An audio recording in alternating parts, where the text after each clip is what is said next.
Okay, so this is meant to be a total beginner's guide, kind of an introduction to kind of the basics of EverQuest, really aimed at people who've been playing Final Fantasy XIV. Uh, what on account of I never played World of Warcraft, so I can't really use that as a reference point.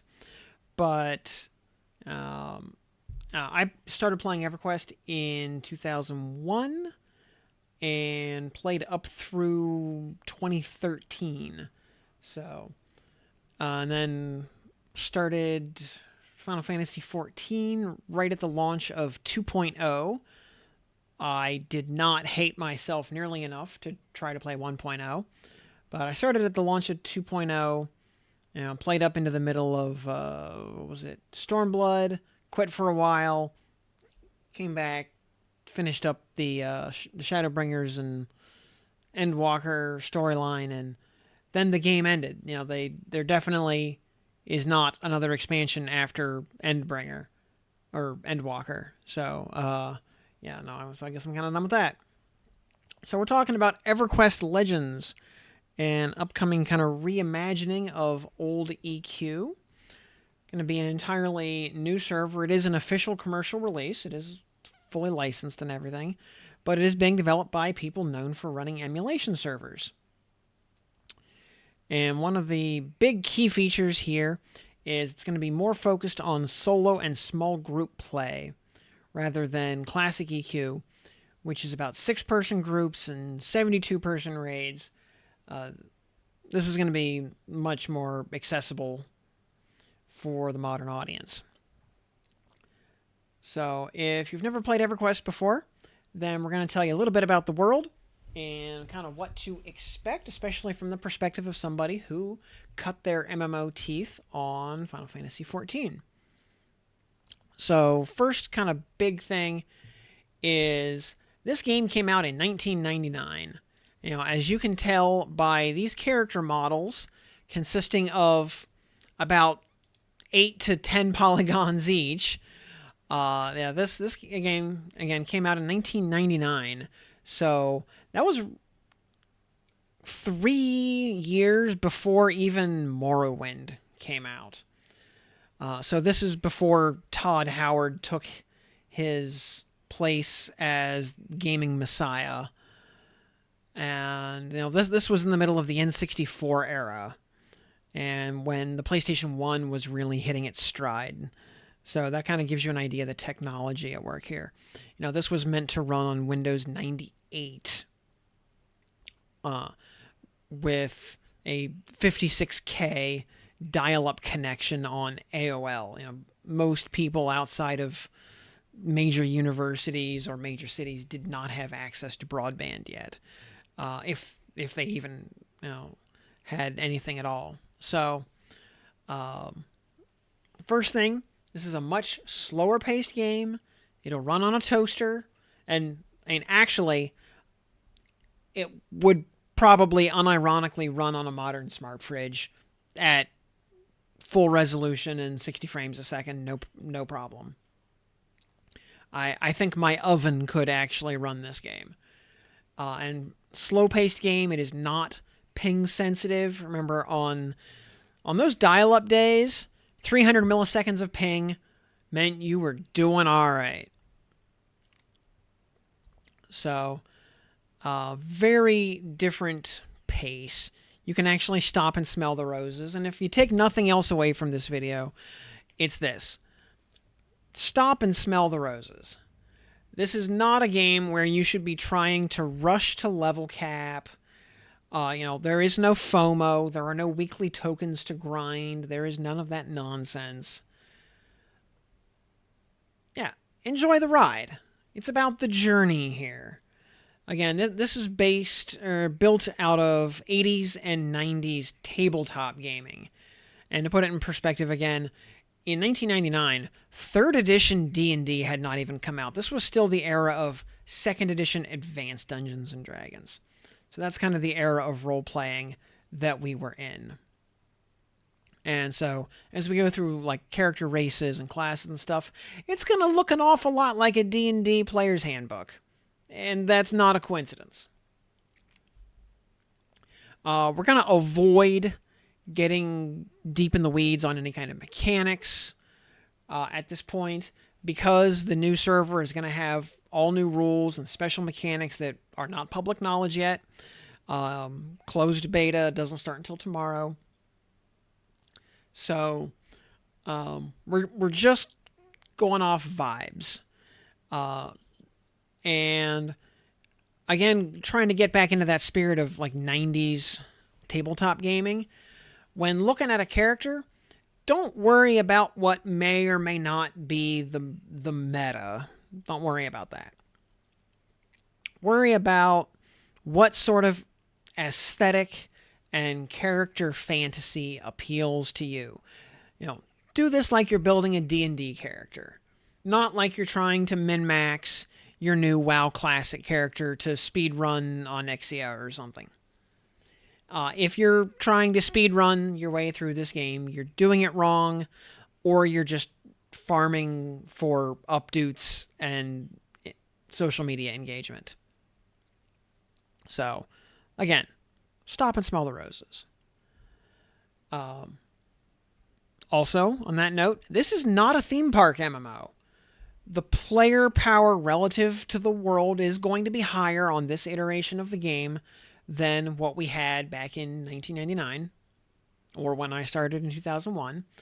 The game back then was deadly. This will be a little bit less deadly. But it is not a theme park, and don't expect it to be.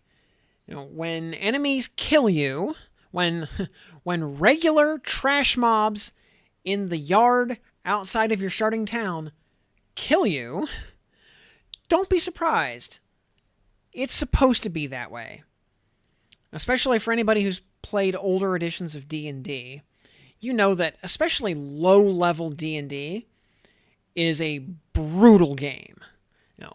D&D at level 1 is harsh, because you're running around with 1d8 HP, maybe plus 2 or 3 con.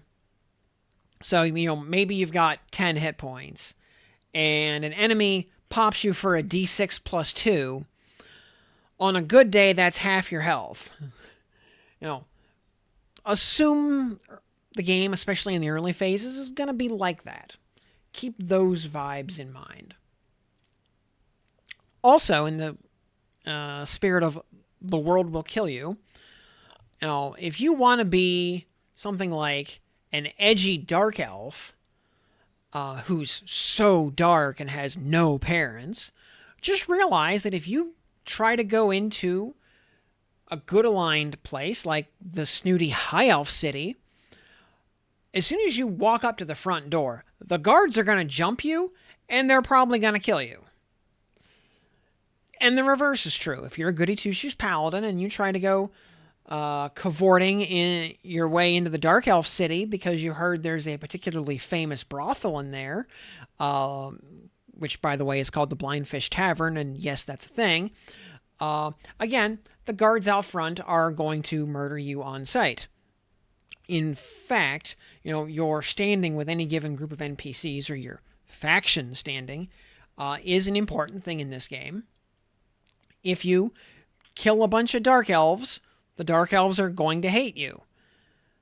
But the High Elves will like you. And the reverse is true. If you kill a bunch of High Elves, the High Elves will hate you. And their friends will hate you. But their enemies, the Dark Elves and the Orcs, will love you. And when a particular faction hates you enough, you will be, KOS, or kill on sight, which means NPCs from that faction will just charge at you, guns a-blazing, if you walk up to them. So, this is a thing. Their actions have consequences in this game. It's not like, say, 14, where you're the chosen one, everybody loves you, and you can just do whatever you want. It is not that kind of game. We gotta log back into the game here.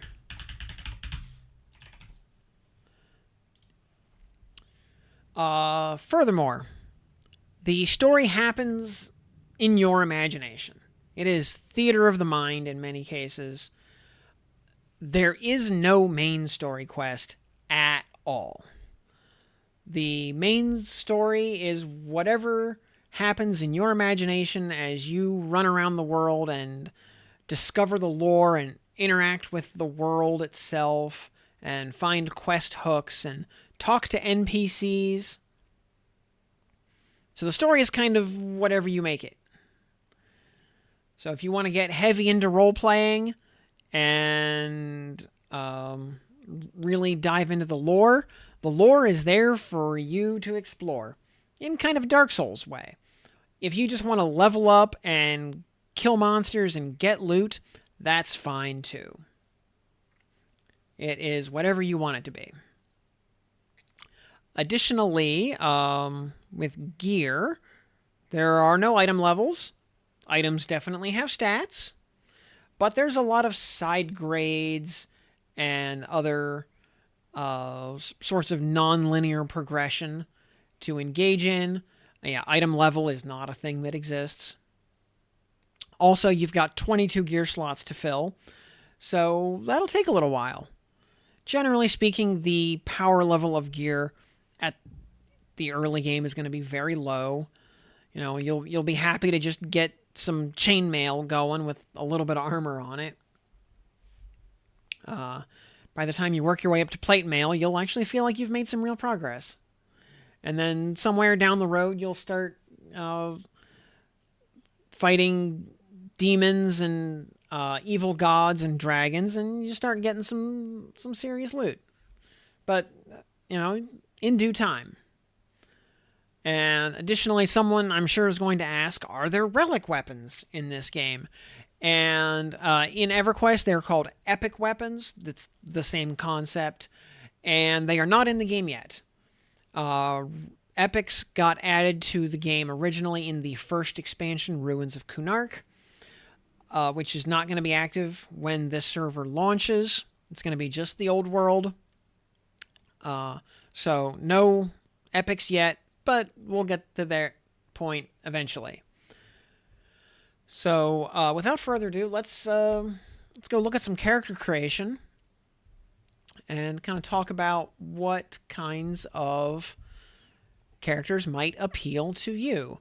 And, you know, since this is aimed at Final Fantasy XIV players, and obviously all 14 players play girl characters, we'll switch over to female. Because, what is it, like 15 or 20% of people play a male character on Final Fantasy XIV? Or maybe like 30% tops. Either way, you know, we'll stick with the girl characters. So the first player race are the barbarians, or, you know, they call themselves the Northmen. You know, if you're a Skyrim enthusiast and you believe that Skyrim is rightful Nord soil, here you go. Except these aren't really Nordic; they're more like Scottish. You know, hence the kilts and stuff.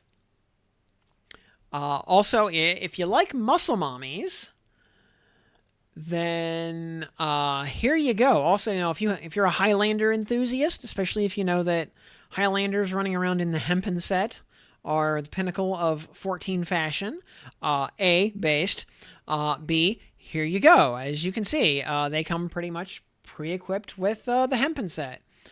Also, they do have plenty of you know, face paint going on here for all your Braveheart cosplay related needs. Here, you know, they can take your life, but they can't take your freedom or your nice you know, freckled muscle mommy.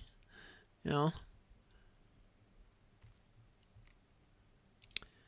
know, dark elves.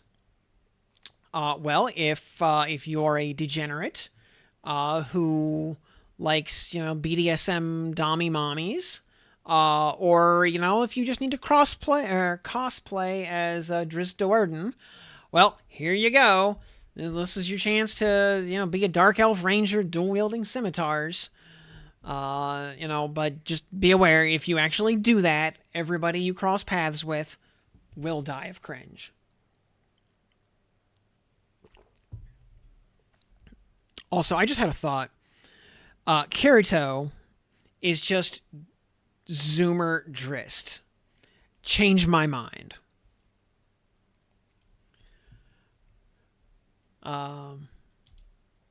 Dwarves. And by the way, as you can see, dwarf women do have beards. Very important, or at least some of them do. There are beard options here for dwarf enjoyers. Also worth noting, the dwarves do not hate elves. This is not Lord of the Rings.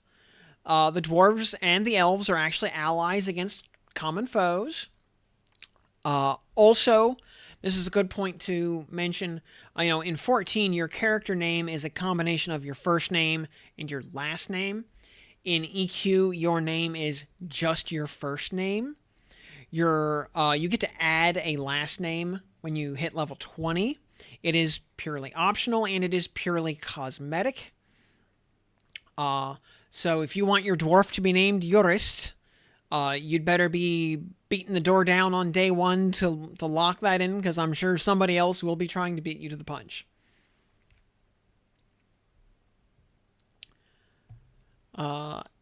Erudites. So these are the Yakub cosplayers. In fact, I'll show you on the men here. They have quite the 5-head going on here. So yeah, if you're a Yakub enjoyer, here is your chance to finally roleplay as Yakub. Otherwise, these are kind of the brainy humans, as opposed to the barbarians that are the brawny humans, as opposed to the humans who are just the average humans. But we'll get to them in a minute. But yeah, they need all that 5-head or maybe 8-head in order to contain their massive mental stats. Gnomes. All right. Gnome players, much like Lalafels, are all absolute degenerates. And, I've been around enough Lalafell enthusiasts that, I don't make that comparison lightly. Also, I do want to mention for the D&D nerds out there that these are specifically Tinker Gnomes. So, if you're a Dragonlance enjoyer, then you know what that means, and with the added level of extra degeneracy that implies. So, yeah, absolutely apex degenerates. I don't know what it is about, small races like this that attract the degenerates, but it's a thing that spans multiple games.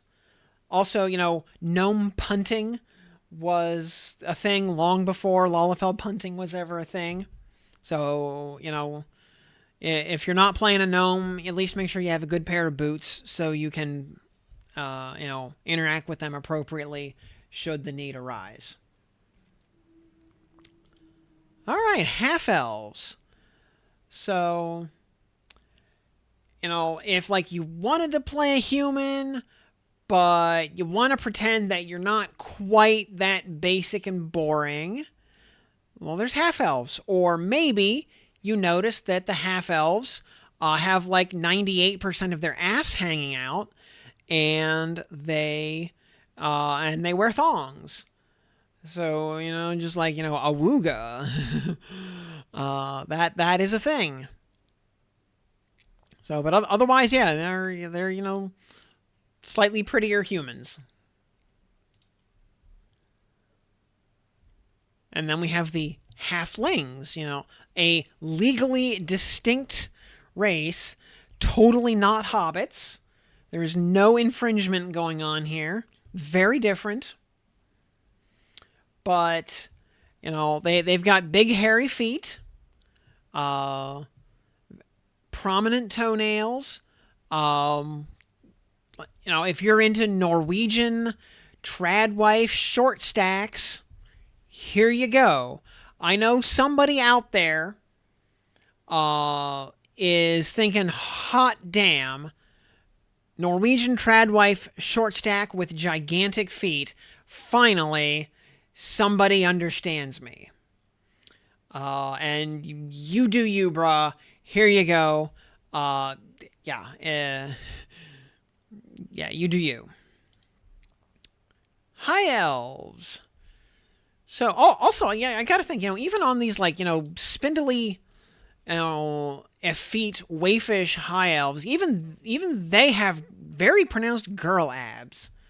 Whoever the original kind of like art director for the game was, definitely had a thing for girl abs and made it a point to incorporate his fetish into the game. But I think the high elves, and these are pretty much like the snooty high class, like Ishgardian elves in 14 terms. Except they're not giraffes. They have very normal sized necks. I mean, even the dudes here, which have kind of a Spock thing going on here. If you want to role play as Spock, here you go. You be a male high elf. But see, they have like normal sized necks. Yeah, they're not giraffes. But yeah, this kind of epitomizes the old notion that if I have to stare at a character's ass all day, it might as well be a hot ass. Though, also I gotta say, for ponytail enjoyers, for anyone based enough to agree that ponytails are moe, I mean, here you go. They do rock very good ponytails. So yeah, that's some good culture right there. All right, humans. Hey, all right. First of all, actually human, not 3 kobolds in a trench coat, but they are the all-arounders that they are in every other role-playing game in history. It's a person. They have the widest variety of classes to pick from over here, because you'll notice, by the way, on any given race, some of the classes are blacked out. Not every, no race is capable of being every class, but we'll get to that in a little bit, because we'll talk about classes in a bit. So there we go. Yeah, the normal, average, run-of-the-mill human. Now, funny thing, when I was scripting this, and kind of working my way through my thoughts, somebody in my Twitch chat, jokingly asked, "So where are all the Argonians?"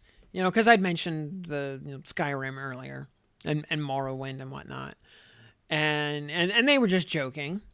But then I, quickly replied, "Oh, they're right here, except they're called Ixar." And he was like, "Wait, what?" So yeah, if you want to be a lusty Argonian maid, here you go. You can do that. And kind of interesting thing, by the way, about the Ixar. Now, you won't get to see their home city until the Ruins of Kunark expansion comes out. But their whole aesthetic is kind of interesting because it's sort of a combination of Roman Empire and feudal Japan. So, kind of the ultimate fantasy of somebody who plays map painting simulators like Europa Universalis. So yeah, if you want to go full SPQR, this is the way to do it. I should mention, though, they are all horrifically evil. They all worship the god of fear. They've got a stringent caste system. But their army is organized like Roman legions, but many of their troopers run around with katanas and wakizashis. So yeah, Rome meets Japan. Map painting enthusiasts, here you go. Finally, someone who understands you. Ogres. Oh God, that's just yeah. These ogres do not have layers. They are not like onions. They are just dumb and ugly. And if you're playing one of these, I mean, hey, maybe that's your thing. Hey, you know what? More power to you. And we're going to have to reopen the game again here because this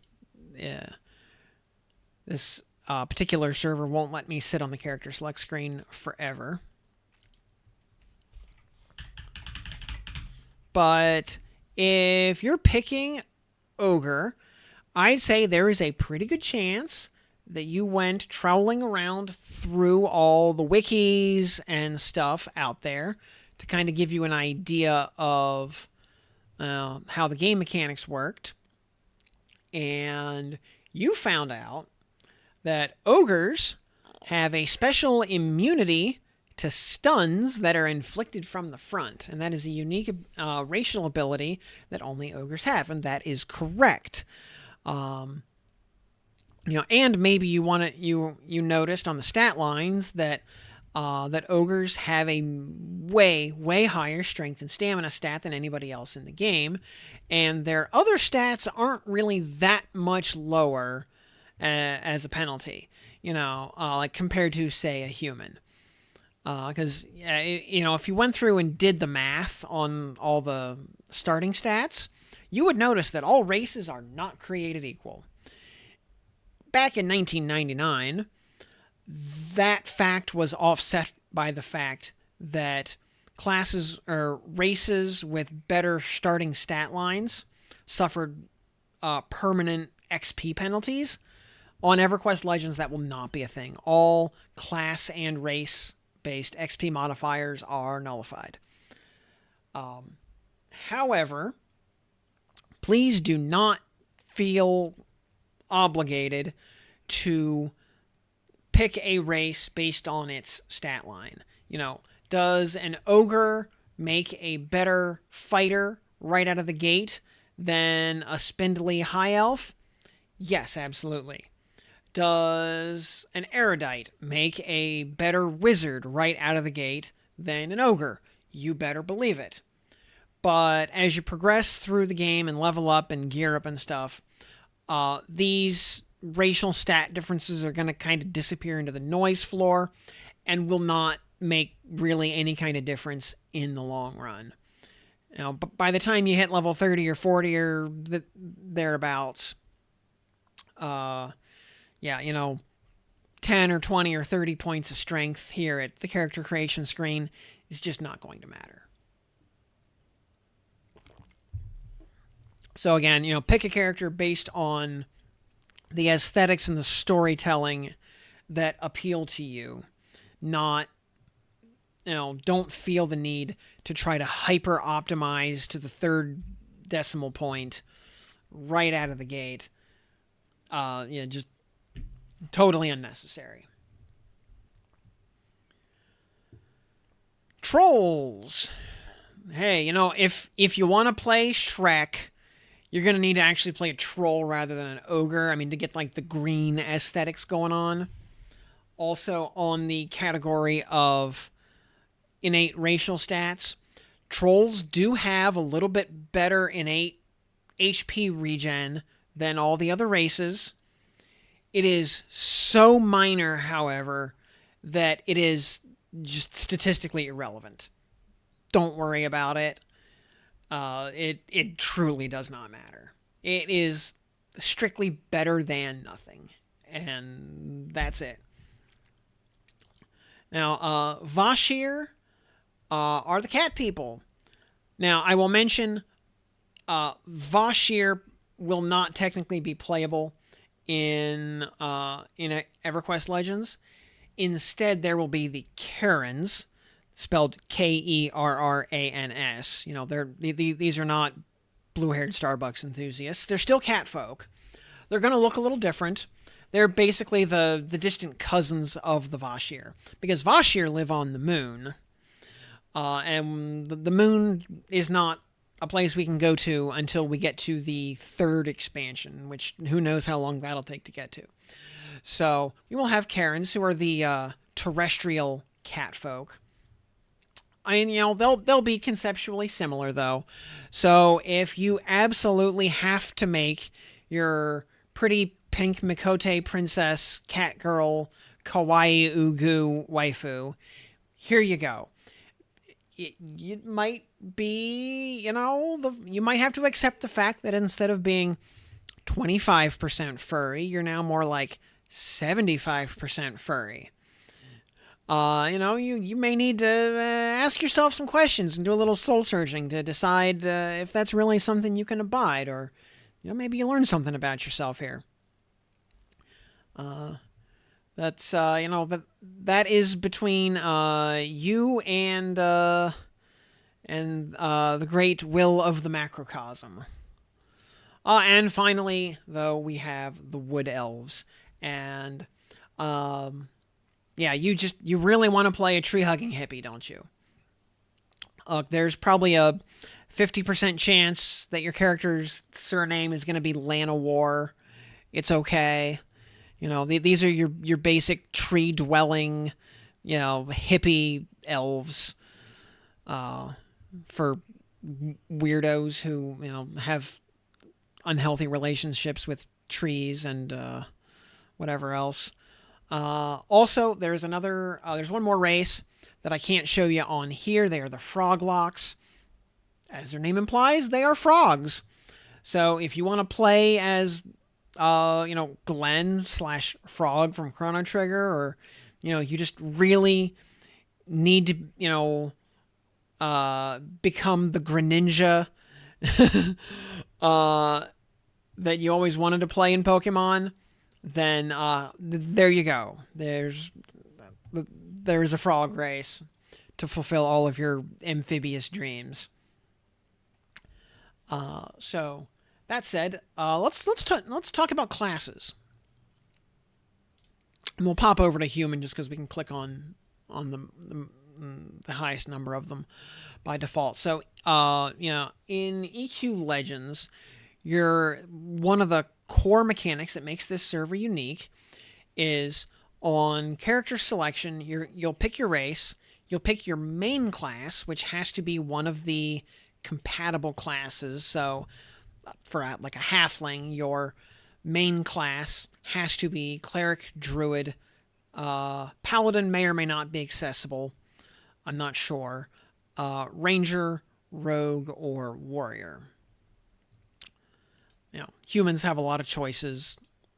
Trolls do not. Trolls get Beast Lord, Shadow Knight, Shaman, or Warrior. But then you pick a subclass, which can actually be any class on the list. And when you get to level 10, you pick an additional subclass. And so in D&D terms, you are basically playing Gestalt, or I should say Gestalt. You're playing a Gestalt character with 3 classes at the same time. Also, notably, when you're going through those early levels, from 1 to 10, when you level up, every class levels up simultaneously. So you'll be able to freely respec between your classes, just so you can kind of try out all the classes in the game. Up through level 10, when you ding level 11, your main class and your race get locked in. You can no longer respec those for now. But you can still swap your subclasses around. But from 11 onwards, only the classes that you actually have equipped at the moment will gain XP. Your classes you're not currently using will not gain XP from that point.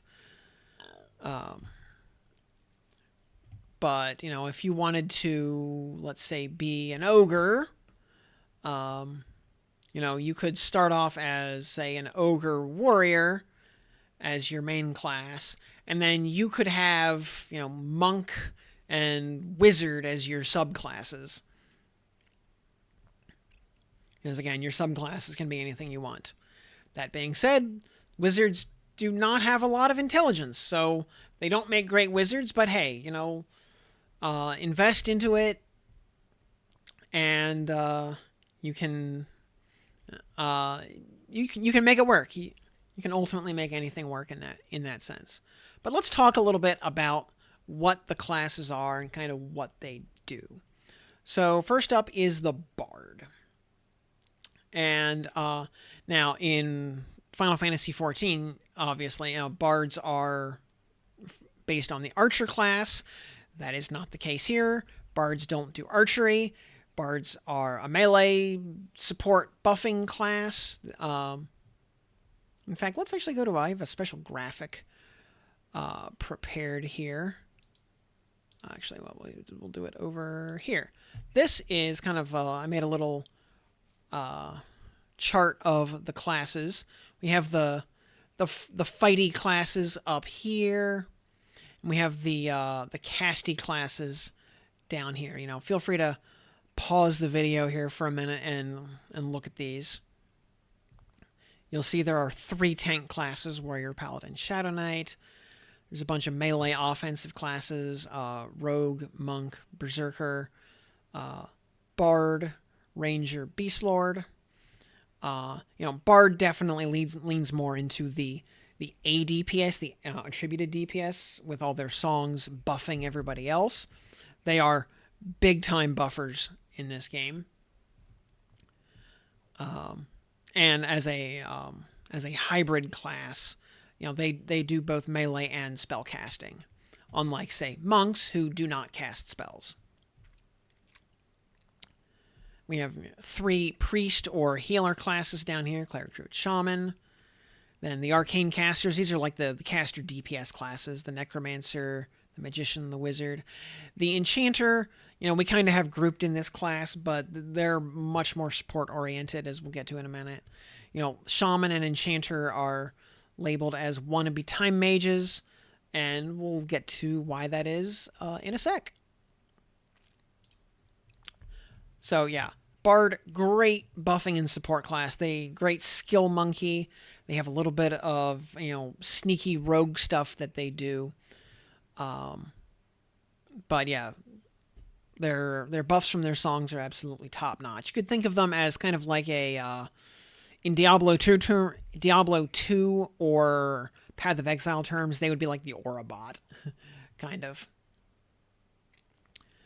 Next is the Beastlord, which is kind of like a monk in that they do a lot of hand-to-hand or claw-type weapon fighting. But as their name implies, they have a beast. They have a big pet.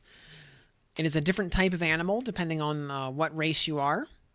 So, for example, Vashir have a tiger. Barbarians, I think it's either a bear or a wolf. I don't remember. For ogres, it's a crocodile. And I guess they'll have custom pet types created for the other races that can't normally be beast lords. So, look forward to seeing what sorts of pets people have. Very strong pet, good, straightforward melee DPS. They buff themselves, they buff their pet, they hit hard and do lots of damage. Alright, we can't show it on this screen because this version of the game doesn't have it yet, but Berserker. Now, if we go back to our chart here, Berserker is highlighted in red as one of the two-handed enjoyers. Berserker is the only pure melee DPS class that does not dual wield. So rogues, monks, bards, rangers, and beast lords all dual wield. Berserkers do not. If you want to be a big man with a big axe, just whacking things and chopping things in half, Diablo 2 barbarian style, or if you miss the glory days when Final Fantasy XIV warriors could use Fellcleave to be the best DPS class in the game, here you go. Berserker is the class for you. They might not have a button called Fellcleave, but they sure hit like they do. Next up, the Cleric. Now, if you guessed that Cleric is a white mage, congratulations, you're right. So are you good at healing? Do you not want to have to do all that other stuff? Well, here you go. Now, apparently, Some of the devs have hinted that the cleric class has been reworked a little bit, so it might have some more damage dealing options or other kind of fun buttons to do besides just casting heals all day. We'll find out once the server actually goes live. But otherwise, these are your archetypal pure healer white mage types, except these are D&D clerics, so they wear plate mail instead of robes. So, please look forward to it. And as the game reloads here, we'll, next up will be the druid, which is the nature priest, casting all kinds of nature-themed spells. And they behave kind of like a classic Final Fantasy V era red mage, as opposed to, say, a Final Fantasy XIV red mage, which is to say they do healing and blasting. They don't heal as well as a cleric. They don't blast as well as a wizard. But they do a combination of both that neither of those is capable of. So, if you like classic old-timey red mages, here you go, druid. Druids are also noteworthy because they, along with wizards, get a series of teleport spells that allow you to fast travel around the world in a way that nobody else can do.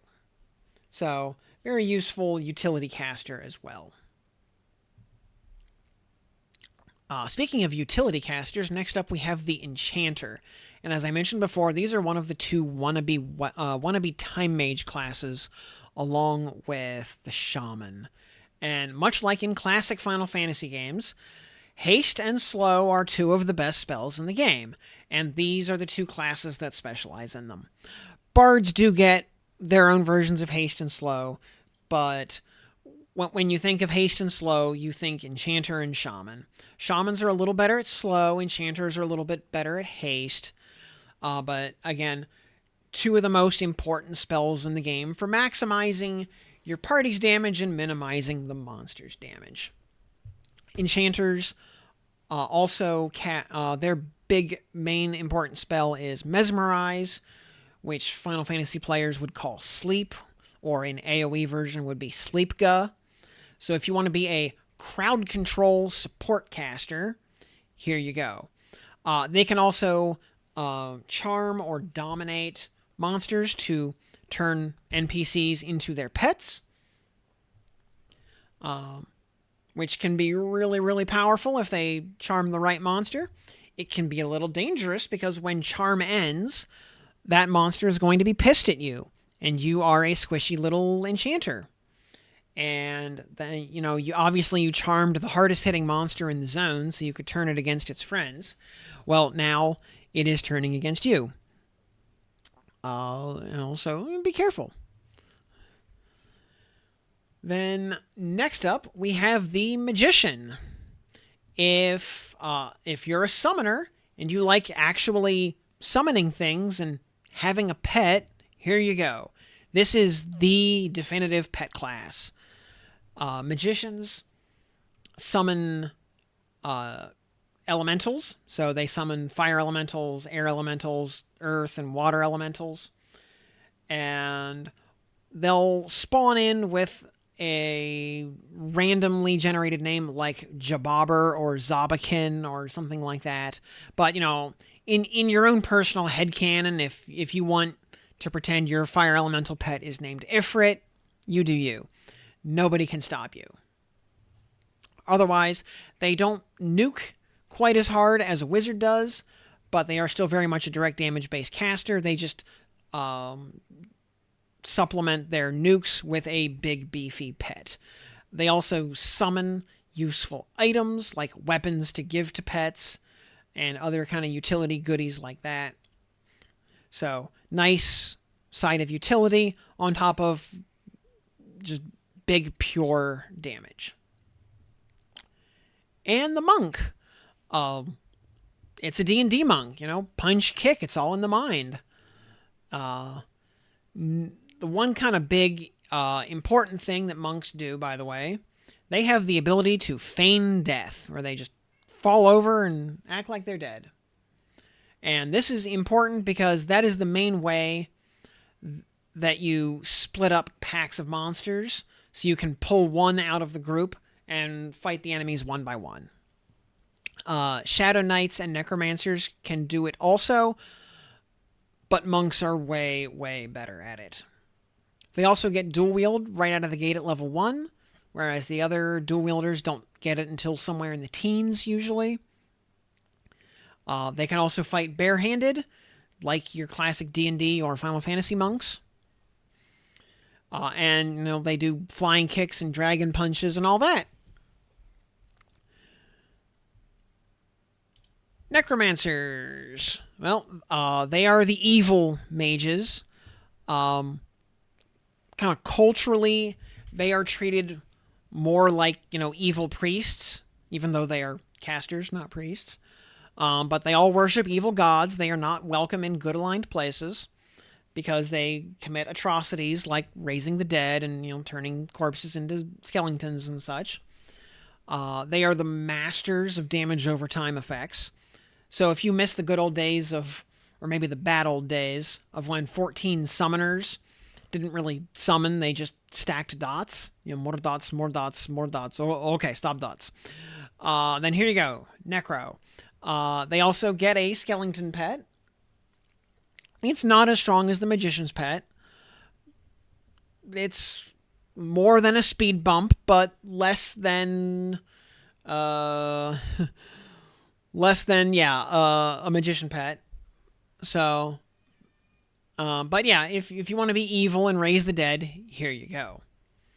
Up next, Paladins, the absolute gigachads of the universe, who stack paper and get bitches. They are one of the 3 tank classes alongside the Shadow Knights and the Warriors. It is worth mentioning, in this game, historically, Warriors are usually considered the top-tier main tank, and the Paladins and the Shadow Knights are kind of second banana. That perception does change depending on what era of the game you're in, but in terms of pure numbers, Warriors do have bigger numbers than Paladins and Shadow Knights. Paladins and Shadow Knights, however, have spells and have a wider tool set than what Warriors have. So, what they lack in length, they make up for in girth. And as we all know, girth is worth. But yeah, if you're a lawful good goody two-shoes, then here you go. As you can probably guess from the name of the channel here, this will be my main class. This was also, I played a Paladin for my entire 13-year career on EQ. So I'm basically just going to be remaking my old character. Yeah, also, fun thing as a Paladin or a Shadow Knight in the raiding scene on EverQuest, generally speaking, you have one job: to do everything.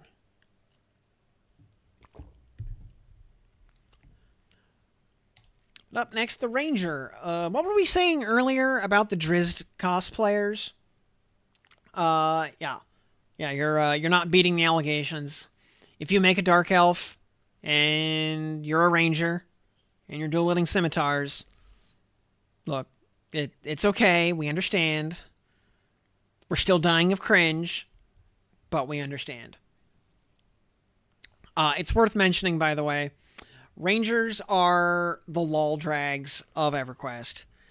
In ye olden days, Rangers had a big problem where they pulled lots and lots of aggro, and they had very mediocre defenses, so they could not handle that aggro, and so they had a habit of tanking the floor on a very regular basis. So, they were the lol drags before it was cool.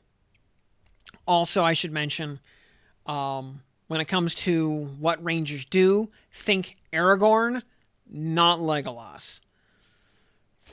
It took years of EverQuest before archery was ever anything more than an afterthought.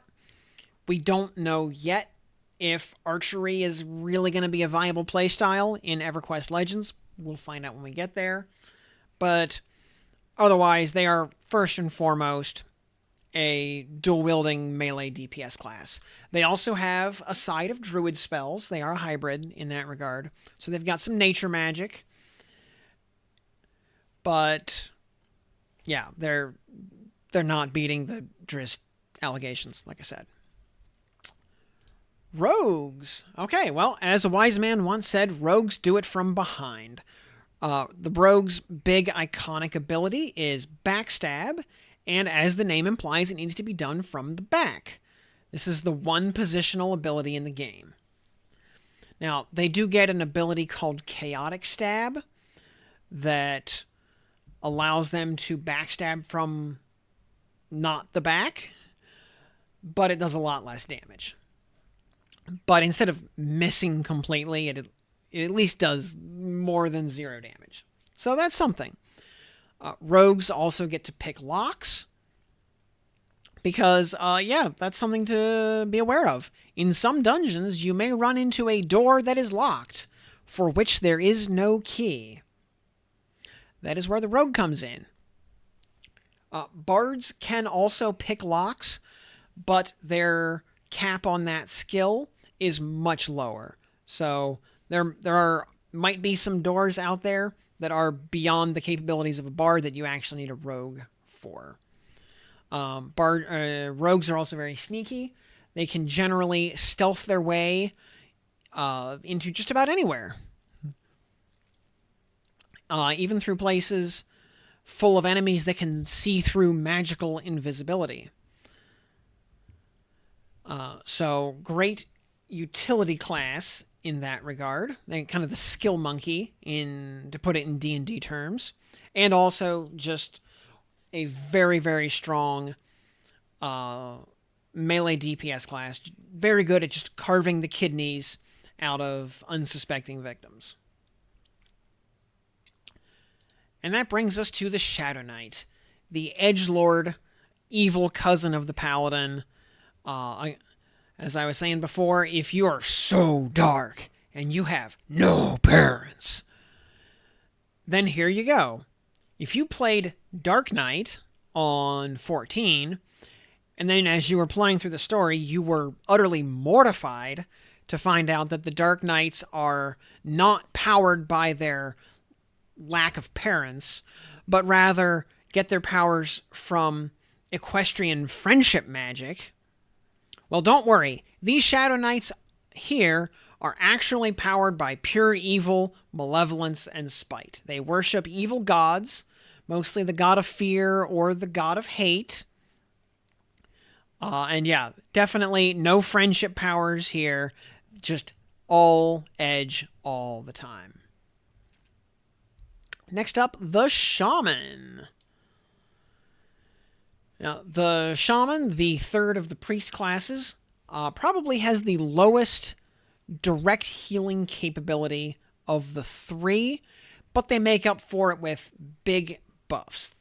They will buff characters' strength and dex and agility. If you wanted to be more like an astrologian, Shaman is the class for you. Their buffs are no joke. And they also get some damage over time spells and a couple of nukes. They also get very good mana sustain through their Cannibalize line of spells, where they convert their HP into MP, because MP is a very finite resource in this game, and managing your MP is a very crucial skill for any caster. It's not like 14, where your MP bar is basically infinite. You will run out of mana if you keep mashing your spell buttons. So, you need to be mindful of that. Shaman can solve that problem to some extent with their Cannibalize line of spells, though. So, they have a level of sustainability that the other priests don't have. And then also just to mention, there really is no equivalent to the Scholar's shield-based healing or damage prevention. The only like shield abilities are usually self-targeted abilities used by the tanks themselves to mitigate damage. It's not really a thing that the priests deal with. So there's really not an equivalent to the Scholar in that regard. But next up we have the Warrior. It's a D&D fighter. He can swing a big two-handed sword. He can dual wield. He's a big man with a big hit point pool and heavy armor. If you like playing the pure strength build, there you go. Or if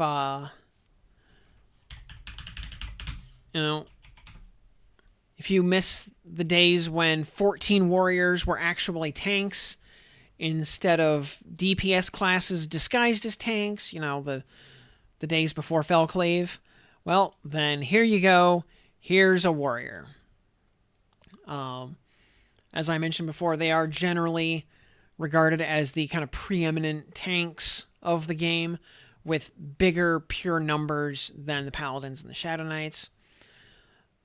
Very straightforward class in that regard.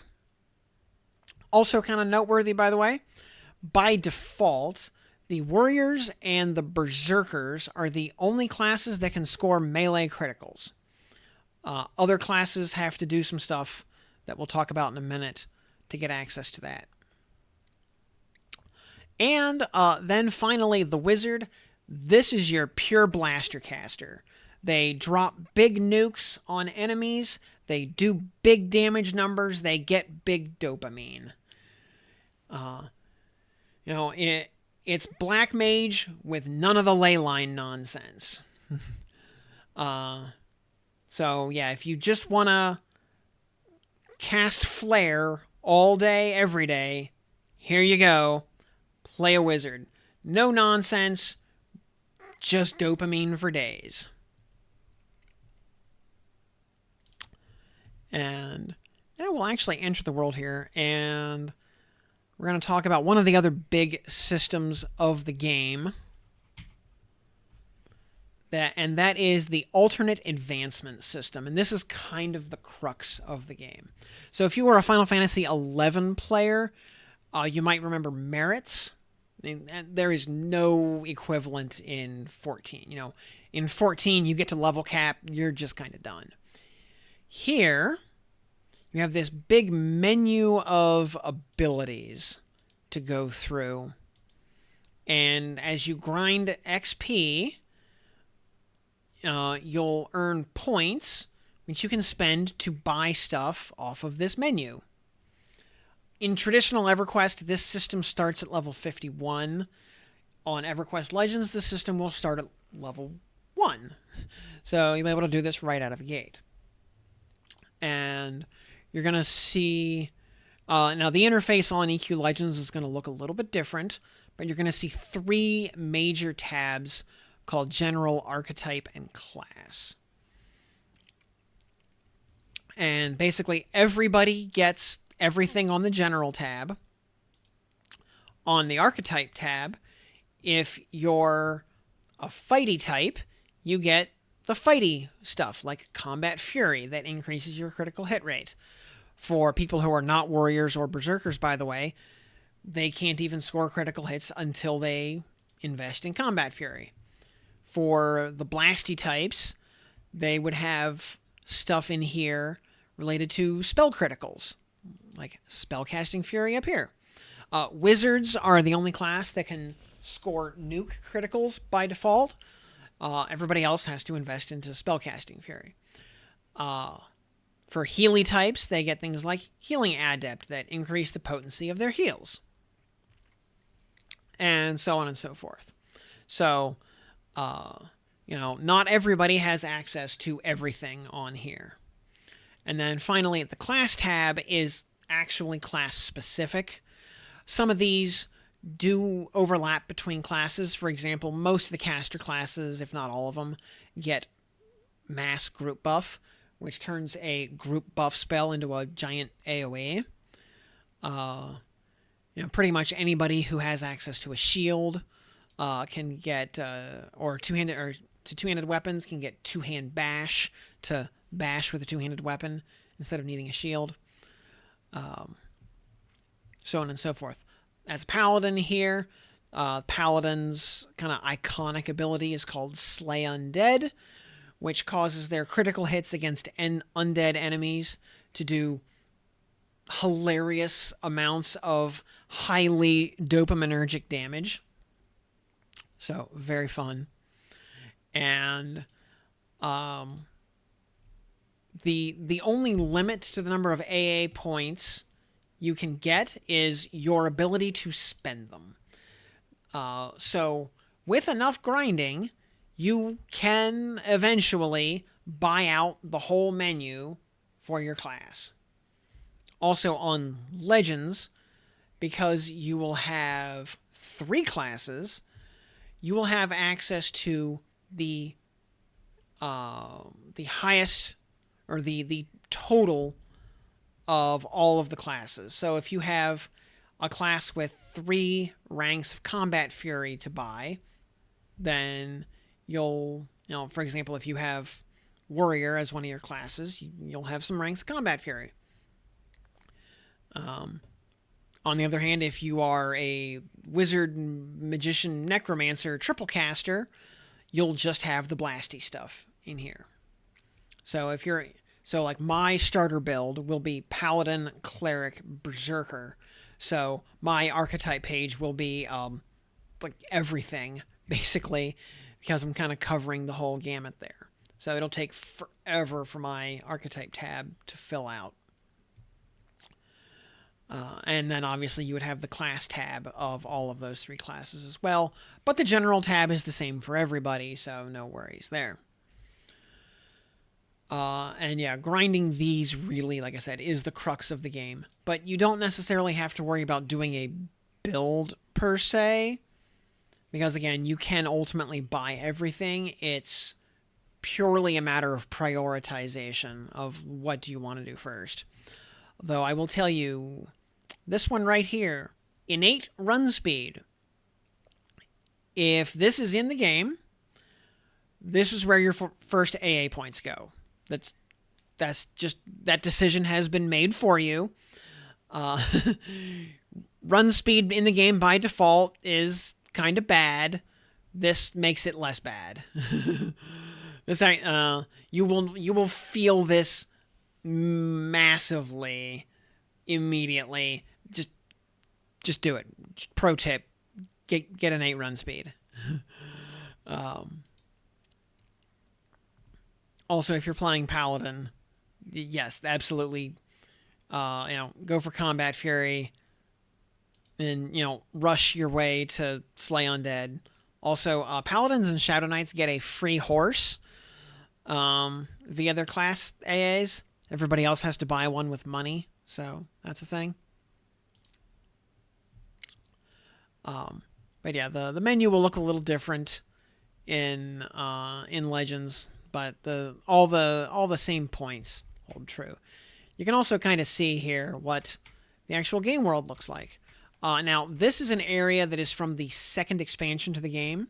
This is the city of Thurgadin in the Scars of Velius expansion. But yeah, this town guard right here, he's got, 20 polygons to his name. Yeah, not too bad. So, also you can play the game in first person. This is the default way to play the game. You can zoom out and play over the shoulder if you're a weirdo. I would never do that personally. Here's what your inventory screen looks like. As I mentioned before, yeah, this harpoon is somehow a slashing weapon. I don't know how that works, but it is what it is. Also, gear does have weight. Your weight limit is based on your strength score. That is a thing. Now, I don't want to get too deep into the weeds, like I said, on mechanics. That'll be for a future video. But you'll notice you have a lot of gear slots to fill. The only gear slots that are visible on your character, by the way, your main hand, your secondary or offhand. This would be your shield or your offhand weapon. Your ranged weapon, if I kind of pop that in when you switch to your bow, if you have one, that'll show up. Then your boots, your pants, your left and right bracer, your wrist slot, your arm slot. Now, yeah, you've got 2 wrist slots, but only 1 hand slot and 1 arm slot. Your chest slot and your head slot. You also have 2 rings, a belt, shoulders, back, 2 earrings, neck, and face. Those slots are not visible on your character. They do not have graphics. Unlike, say, in 14, where your jewelry actually shows up on your character, that is not the case here. Also, your inventory is largely limited by how many backpacks you carry around. Also, by the way, evil races can see in the dark very, very well. Underground races like dwarves can see moderately well in the dark. Normal humans are blind as bats in the dark. So humans have to carry around torches and light sources and whatnot, like this greater light stone right here, which illuminates the space around me in the dark. So that's kind of the basic vibes intro to the game. Hope that was useful for you. If you have not checked the game out yet, link to their homepage will be in the description, where you can sign up for the beta, join the Discord server, all that. And the game itself will be launching in July, so hopefully we will see you then. I'm really hyped for it. And if you've got more questions you want to know about the game, please post them in the comments. I would love to do a follow-up video about this and teach you more about EverQuest and what to expect, what to look forward to, and get you hyped for it so I can see you in-game in July. But that's it for now. So my name's Tim. I'll see you then. Goodbye.